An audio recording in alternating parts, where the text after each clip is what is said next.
Estamos en esta serie, una carta de un pastor, y la idea particular ha sido un poco enfocarnos en cierta manera en esta última carta que el apóstol Pablo escribe, la segunda carta a Timoteo. Ahora, la primera semana vimos esta idea de no me avergüenzo del Evangelio, y el Evangelio no es para avergonzarse, sino que al contrario, Pablo animaba a Timoteo a no tener vergüenza, a no quedarse callado. ¿Por qué? Porque había muchos que lo habían abandonado. También veíamos la segunda semana y Pablo nos compartía de dónde saco la motivación, cómo encuentro motivación, y la motivación viene de la resurrección de Cristo. En Cristo encuentro esa motivación. ¿Por qué? Porque Él resucitó. Y al entender esto, no tengo miedo. Y la semana pasada Paul nos compartía la tercera parte en donde nos hacía entender el poder que hay en la palabra de Dios. Y la palabra de Dios es aquella que me guía, es el estándar a seguir, es la línea que yo puedo mantenerme firme. Ahora, algo que me pasa a mí generalmente cada vez que escribo un mensaje es que generalmente escribo el cuerpo del mensaje y ya cuando tengo toda esa parte lista puedo comenzar con la introducción. Y mientras pensaba en la introducción que quería hacer, se me vino a la mente una película particular en donde el personaje principal es un boxeador. Es una película muy conocida, Rocky. Y esta, si no me equivoco, es el Rocky 3 o Rocky 4, una de esas dos, ¿ok? Pero en términos generales, algo pasa en esta película donde él está entrenando y el entrenador le empieza a decir, en inglés le decía, no pain, no gain. Pero la frase es esta: no hay ganancia sin dolor. No hay ganancia sin dolor. Es como, ¿por qué? Porque Rocky está entrenando y está pasando por todo este proceso de ejercitarse y prepararse para la pelea. Y el entrenador una vez le decía, no hay ganancia sin dolor. Y la idea de esta frase es que en términos generales no hay recompensa sin un precio que pagar. Y la realidad es que la vida, siento yo, es así. Por ejemplo, si yo quiero adelgazar, no hay ganancia sino un precio que pagar. Si yo quiero comenzar una empresa, no hay ganancia sino un precio que pagar. Voy a tener que quizás endeudarme, voy a tener que pasar por ciertas pérdidas. No hay ganancia sin un precio que pagar. Si quiero ser padre, no hay ganancia sin un precio que pagar. Hay cosas que voy a perder por causa de tener hijos en mi hogar. Así es la vida. Y esto es lo que, en cierta manera, Pablo va a hacer. Y así es como Pablo termina esta carta, y es lo que quiero compartirles hoy día. Pero para comenzar el mensaje, quiero leerles el primer versículo del capítulo 3, y dice lo siguiente, 2 de Timoteo 3:1. Ahora bien, ten en cuenta que en los últimos días, vendrán tiempos difíciles. Fíjense en el enfoque que Pablo está haciendo aquí, en los últimos días. Y quiero comenzar aquí porque para mí, en cierta manera, esta es la clave para poder entender lo que Pablo va a decir en lo que viene. Y en cierta forma, a pesar de todas las circunstancias que está viviendo, que son tremendamente difíciles, Pablo se proyecta en el futuro y logra hacerle entender a Timoteo que hay algo que ha de venir que es más difícil de lo que ellos están experimentando hoy día. Y si usted me pregunta a mí, yo creo que estamos en esos tiempos. Y la pregunta que deberíamos hacernos es esta: ¿dónde está mi fe? Es importante que nosotros podamos responder a esta pregunta. ¿Y sabe por qué? Porque hoy estamos, desde mi opinión, hoy estamos en esos últimos tiempos. Y Pablo va a hacer referencia a un mandato que nosotros tenemos que vivir en estos últimos tiempos. 2 de Timoteo capítulo 4, versículo 1 en adelante. En presencia de Dios y de Cristo Jesús, que ha de venir en su reino y que juzgará a los vivos y a los muertos, te doy este solemne encargo: predica la palabra. En aquellos tiempos difíciles, En aquellos tiempos que han de venir, Pablo le está diciendo a Timoteo, hey, recuerda esto, hay algo que es importante, hay algo que no puedes olvidar, hay algo que no puedes hacer a un lado. Este evangelio que hemos venido hablando, esto que te he estado presentando durante los capítulos anteriores, todo esto tiene un fin. No podemos dejar de predicar. ¿Por qué? Porque el evangelio es el centro de nuestra fe. El evangelio es aquello que nos da la razón de ser. Pablo escribió algunos años antes una carta a los Corintios y le dice, si Cristo no ha resucitado, nuestra fe es en vano. Y la resurrección es el centro del evangelio. El encargo a Timoteo es el mismo que Cristo te hizo a ti y le hizo a los discípulos y me hace a mí constantemente cada vez que leemos Mateo 28 a 19. Y que se conectan con las palabras, con estas últimas palabras del apóstol Pablo. Id por todo el mundo y predicar el evangelio. Ir por el mundo y predicar el evangelio. Ese es el mandamiento que nosotros tenemos. Ese es el trabajo que deberíamos hacer durante este tiempo. Y Pablo lo va a expresar el cómo. ¿Cómo deberíamos hacerlo? ¿Cómo deberíamos llevar a cabo este trabajo? Y él dice lo siguiente, persiste en hacerlo. Sea o no sea oportuno, corrige, reprende y anima con mucha paciencia, sin dejar de enseñar. Es importante lo que Pablo está diciendo aquí. Persiste, sea o no oportuno, sea el tiempo correcto o no. Cuando estoy con mi jefe, cuando estoy con mi amigo, cuando estoy con mi tío, cuando estoy con mi hermano, voy a estar ahí persistiendo. Voy a tomar la oportunidad. Cuando vea algo que es incorrecto, voy a reprender. Cuando vea algo que no está bien, le voy a hacer saber a la persona. Sus palabras son una demanda para que, en cierta manera, la predicación del evangelio, la palabra siga moviéndose, sobre todo cuando las cosas son difíciles. Quiero que entienda esto, la urgencia no es para mañana, es para todo tiempo. Y a veces nosotros estamos más enfocados en lo que yo necesito, en lo que a mí me está pasando, en este problema, en lo que no tengo, y dejamos de poner la mirada en lo que tenemos,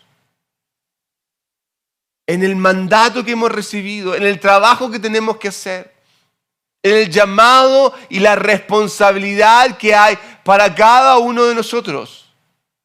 Más aún con lo que Pablo va a decir a continuación, versículo 3. Porque llegará el tiempo que no van a tolerar la sana doctrina, sino que llevados de sus propios deseos, se rodearán de maestros que les digan las novelerías que quieren oír. Fíjense que en cierta forma está haciéndole ver a Timoteo que va a venir un tiempo donde la gente se va a volcar a individuos particulares, con novelerías. La traducción literal decía, van a volverse a personas que le hagan cosquillas en el oído. Versículo 4, dejarán de escuchar la verdad y se volverán a los mitos. Pablo tiene puesta su mirada en el futuro. Y a pesar de que las cosas son difíciles, tal cual como les decía, va a llegar un tiempo que va a ser más difícil. ¿Y sabe por qué va a ser más difícil? Porque el problema no va a venir desde afuera, sino que va a estar adentro. ¿Y sabe por qué? Lo dice aquí. En primer lugar, van a haber falsos maestros. Estos falsos maestros van a estar enseñando un mensaje que no es el evangelio mismo. ¿Y cómo los puedo identificar? Predican un mensaje que satisface el oído. Le dicen a la gente lo que quieren escuchar y no lo que necesitan escuchar. Pero también están los falsos cristianos. Este es el grupo de personas que se sientan alrededor de estos falsos maestros. Este es el grupo de personas que está ahí. ¿Y cómo puedo identificar al falso cristiano? ¿Cómo puedo identificar a esa persona? Porque quizás puedo ser yo. Son los que viven la cristiandad a su modo. Los que en vez de en vez de escuchar lo que el pastor dice, cuando los corrige, cuando los pone en disciplina, hacen lo que en verdad ellos quieren. Buscan otros lugares donde no les pongan tanto problema porque ellos son víctimas. Y cuando esto pasa hay un problema. Pablo dice, dejarán la verdad y se volverán a mitos.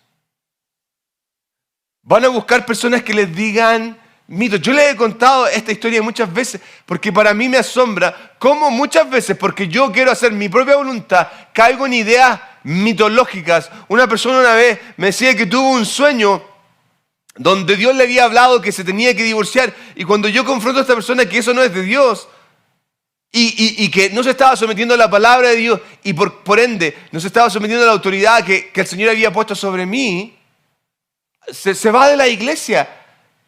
Mi punto es este: la recompensa que esta gente va a recibir cuando se vuelque en sus propios deseos es el permanecer atascados en su propio pecado. La única recompensa que van a recibir es no ser corregidos. Pero este es un grupo de personas que no creen. Son cristianos enfermos.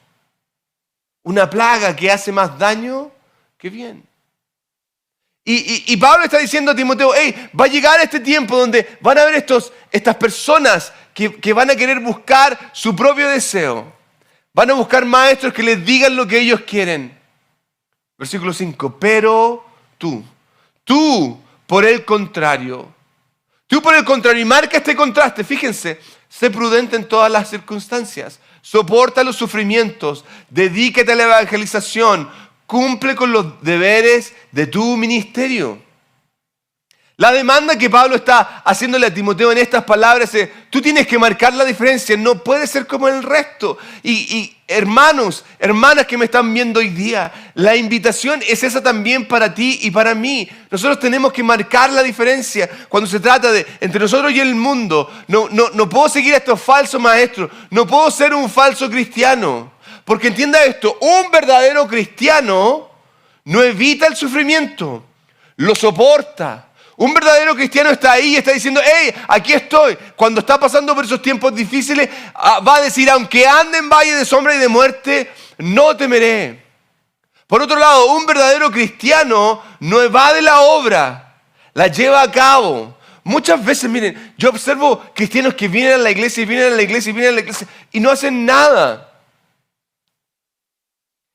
Algo que tenemos que hacer es que tenemos que poner en la posición de que este llamado es también para nosotros, no es solamente para Timoteo, pero más aún, en medio de esto, no podemos olvidarnos de que, claro, hay muchísimo que hacer, la mies es mucha, los obreros son pocos, el trabajo es difícil, a veces la situación se hace compleja, y no sé si le ha pasado que a veces uno se dice a sí mismo, ¿por qué soy yo solamente? ¿Por qué el otro no lo hace? Pero aquí está el punto.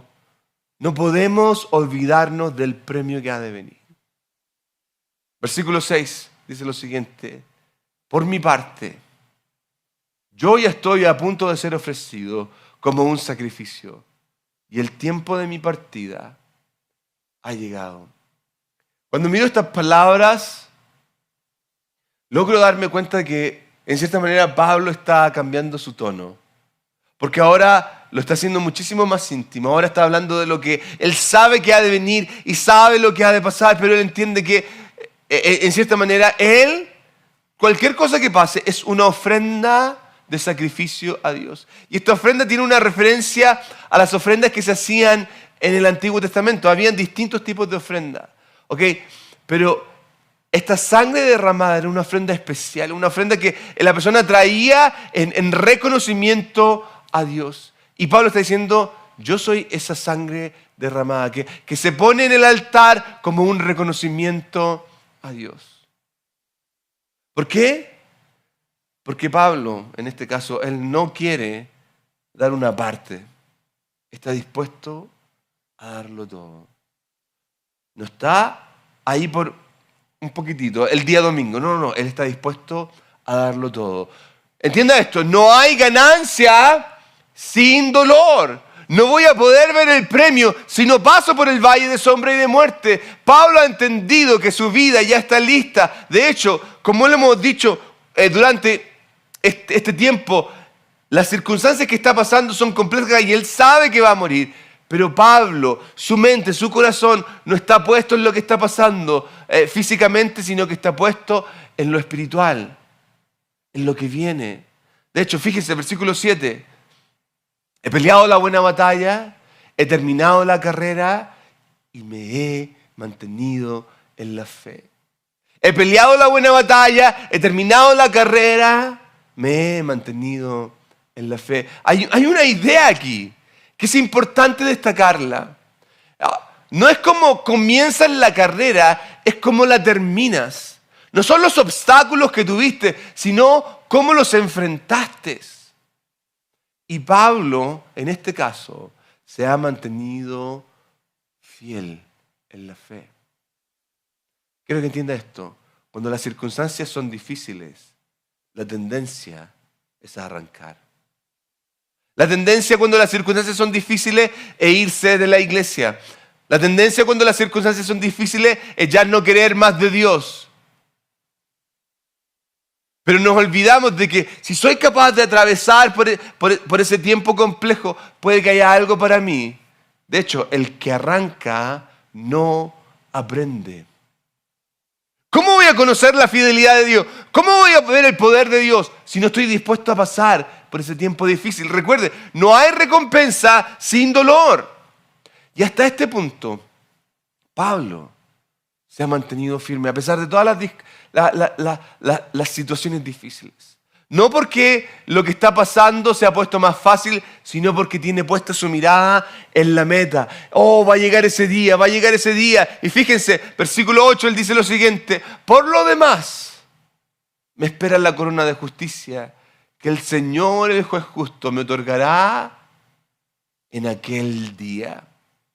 Y no solo a mí, sino también a todos los que con amor hayan esperado su venida. Pablo sabe algo. Miren, él no sabe si va a morir mañana. Él no sabe si otra persona lo va a abandonar. Él no sabe si la circunstancia se va a poner más difícil para él. Pero si hay algo que sabe, es lo que le espera. Y lo que le espera es una recompensa. Lo que le espera es que en un minuto él va a entrar al cielo y Dios le va a decir, Jesucristo mismo le va a decir: buen siervo y fiel, en lo poco fuiste fiel, en lo mucho te pondré. Recuerde esto, no hay ganancia sin dolor. Y Pablo ha estado dispuesto a sufrir, a pasar por situaciones difíciles, complejas, porque sabe lo que ha de venir. Y no solo él. No solo él. Ese premio no es para él. Esa honra no es para él. Es para todos. Todos los que con amor hayan esperado su venida. Todos los que con amor hayan esperado su venida. Hay algo que les he mencionado muchísimas veces. El ser cristiano no es fácil. Es más, a veces escuchamos estos eslogan: ven a Cristo y se te acabarán los problemas, que son una falacia en sí. Y nos olvidamos de que el cristianismo es complejo. Pero quiero que entienda esto. Los obstáculos de hoy no se comparan con la recompensa que está por delante. Wow, ya, sí. Mire, yo sé que puede que estás enfermo. Yo sé que la situación en tu casa, en tu familia, está difícil. Puede que el trabajo esté un poco escaso. Puede que la situación económica no sea la mejor. Pero los obstáculos de hoy no se comparan con la bendición que viene. De hecho, mi mirada no puede estar en la dificultad, debe estar puesta en bendición, en la bendición que ha de venir, en esa bendición que el Señor tiene para mí. Mire, entienda esto, cuando estoy hablando de bendición no es que me suban el sueldo, que me case, que mi esposo o mi esposa cambie, no estoy hablando de esa bendición. La bendición que ha de venir es encontrarme cara a cara con Cristo, el Salvador del mundo. Mire, la obra no termina hasta que se termina. Y mientras respire, voy a continuar predicando el Evangelio. Y ese es el llamado que Pablo está haciendo. Ese es el encargo que Pablo está haciendo. Y recuerda, la situación se va a poner difícil, Timoteo, pero pon tu mirada en lo que ha de venir. Pon tu mirada en lo que ha de venir. No hay ganancia sin dolor.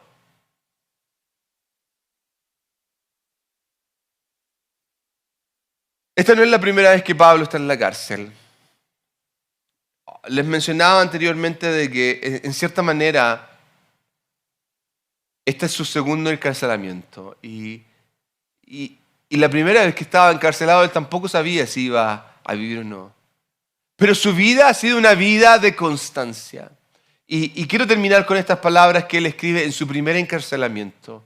Están en Filipenses, capítulo 1, y él dice lo siguiente en el versículo 20. Mi ardiente anhelo y esperanza es que en nada seré avergonzado. En cierta manera, ojalá que no cambie de parecer, que cuando la situación se ponga más compleja, más difícil, me mantenga firme, sino que con toda libertad, ya sea que viva o muera, ahora como siempre, Cristo será exaltado en mi cuerpo. La circunstancia que esté pasando, si hay algo que quiero, es que pueda mantenerme firme para que mientras viva Cristo sea glorificado. Y si tengo que morir, Cristo pueda ser glorificado igual. ¿Por qué? Versículo 21. Porque para mí el vivir es Cristo. Y el morir es ganancia. Estos son tiempos momentáneos. Esto va a pasar. Recuerden, no hay ganancia sin dolor.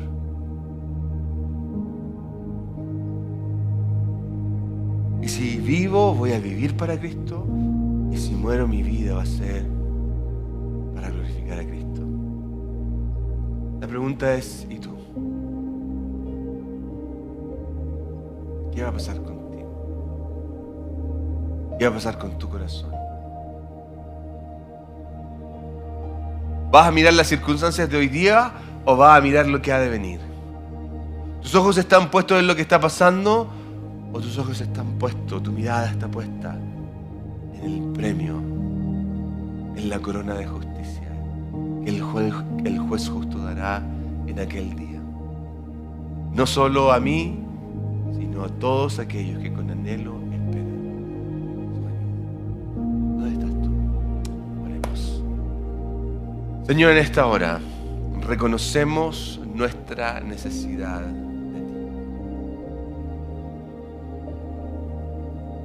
Puede que hoy día hayan personas que estén pasando tiempos difíciles, complejos, Señor, pero en medio de cualquiera sea la circunstancia, esta es mi oración, Señor, que tú puedas glorificarte.